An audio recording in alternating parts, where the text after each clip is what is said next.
In case you haven't played it yourself yet, Super Mario Bros. 35 is fun, addicting, and all around just the cleanest, best pleasure. The cleanest, best pleasure is Super Mario Bros. 35.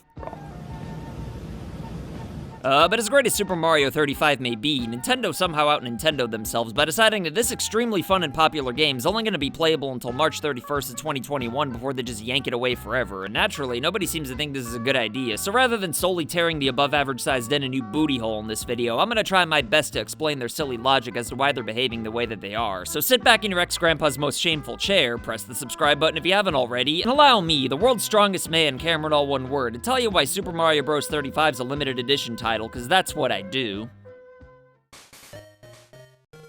Alright, so not only Super Mario 35 only going to be available until March of 2021, but as we all know, the same's true for Super Mario 3D All-Stars. However, even though it's still incredibly stupid for Nintendo to limit that as well, I could at least fathom why they wouldn't want to keep that game on the market for the rest of the Switch's life. I already made an entire video explaining Nintendo's silly logic to limit 3D All-Stars, but to sum it all up, it's basically because they don't want 64 GameCube and Wii titles on the Switch, and are only begrudgingly putting 3 onto a cartridge because of that dang PBR virus hindering their game development schedule, as well as hardware production for the Switch. So in order to ensure that they've got a big game selling out the ass for the holidays, slapping 3 old Mario games onto a Switch cartridge was probably their best bet, seeing as how it was quick, easy, and guaranteed to sell out the ass, especially as a limited edition release. I also kind of think that Nintendo's consciously holding back a few first-party system sellers until there's more systems that are actually available to be sold, but regardless of why Super Mario 3D All-Stars is limited though, it doesn't really matter, because like I said before the game came out, finding a copy isn't even remotely hard, with every retailer having assloads of copies stocked up at all times, and I don't have any doubts that that's going to be the case until Nintendo starts putting their new Switch games out in March and beyond. So even though I still think it's moronic to limit 3D All-Stars, you'd have to be a complete ninny to not get a hold of one, and since it doesn't require an internet connection or anything like that, you're going to be able to play it forever and ever until the end of time. So at the end of the day, it really isn't that big of a deal since there's probably going to be more physical copies in existence than the original games that are in the compilation, let alone all the digital downloads that are on people's consoles.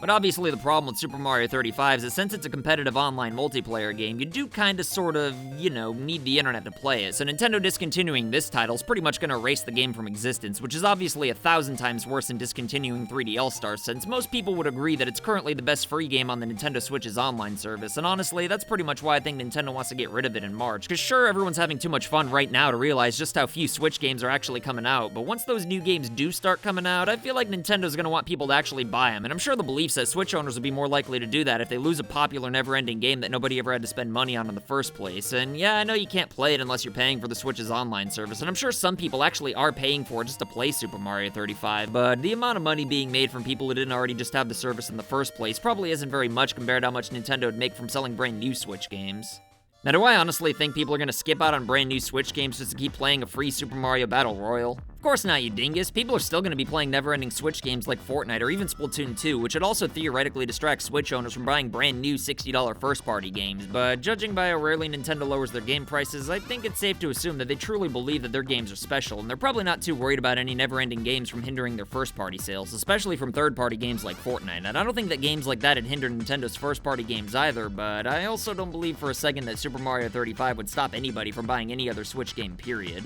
In fact, I think some people are actually going to cancel their subscriptions and the game disappears, which is only going to lose Nintendo money, so it's pretty ridiculous no matter how you slice it. I mean, sure, Super Mario 35 is pretty simplistic, but Nintendo still had to go through the trouble of actually developing it, so it's hard to explain why they just take it away, especially when people are actually playing it, with some people even paying for it. And, yeah, I suppose it is possible that Nintendo really did think it'd be cool for some reason to release a game that people can only play temporarily, but this is the same company who tried cracking down on YouTubers using gameplay footage and sold new Super Mario Bros. U Deluxe for $60 on the Switch, so I find it hard to believe that money's not the key factor with Super Mario 35's availability, and if it's not a matter of Nintendo simply wanting people to buy new Switch games, then it must be that they have some other way to monetize this game. Like, obviously Nintendo would have kept making money if they just left the Classic Edition consoles on the market, but as painful as it may be for some of us to admit, the fact that Nintendo doesn't whore their older games out does indeed make them far more valuable and desirable, as proven with the success of Super Mario 3D All-Stars as well as the Classic Edition consoles. And if you still don't believe me, then just take a look at how little people care when Sega re-releases Genesis games for like the 9,000th time. And no, it's not because Nintendo's legacy content's better, seeing as how even the obscure TurboGrafx Mini got scalped out the ass. But if you're wondering how else Nintendo could possibly monetize Super Mario 35, then join the club, because I have no idea either, but it'll probably be less cool than, letting people just keep playing it. I mean, after all, the Virtual Console and Classic Editions were way cooler than holding the online service hostage, with the ransom being that we pay for temporary NES and Super Nintendo games, so I'm sure if and when Super Mario 35 ever returns, it's probably not going to be as cool as it is right now. I really hope Nintendo makes me eat my words on that, though. The most obvious change to make would be with the whole 35 thing, since the anniversary is not going to last forever, so I guess the game could always return as Super Mario Bros. 69, or it could at least be something that Nintendo releases every 5 years for Mario anniversaries, which I honestly don't completely hate, even though I still think the game should just be available from this point forward. But it could also be some kind of a test run for something much bigger, like maybe a full retail Mario game with tons of other online modes outside of the Battle Royale deal. Hell, maybe they could even add other Mario games in the mix, or friggin', why not other Nintendo franchises while they're at it? Man, I'm not sure how cool a Zelda Battle Royale would be, but then again, I'm not a game designer anymore, so I'm sure Nintendo would be able to figure something out if they tried. I guess all I'm really suggesting is something along the lines of NES Remix, but with online play, but I'm really just spitballing here, and I'm well aware that everything I'm saying right now might sound ridiculous, but then again, so is limiting Super Mario 35 in the first place, and damn it, I'm just trying to find some answers, because I was originally going to make a video talking about how I refuse to play the game, with the logic being that there's no point in getting good at a competitive online multiplayer game with no story that's just going to disappear, but had I made that video, then I'd actually have to stop playing Super Mario Bros. 35, and even though I'm eventually going to have to stop playing it anyway, whether I want to or not, it's honestly really hard to put down right now.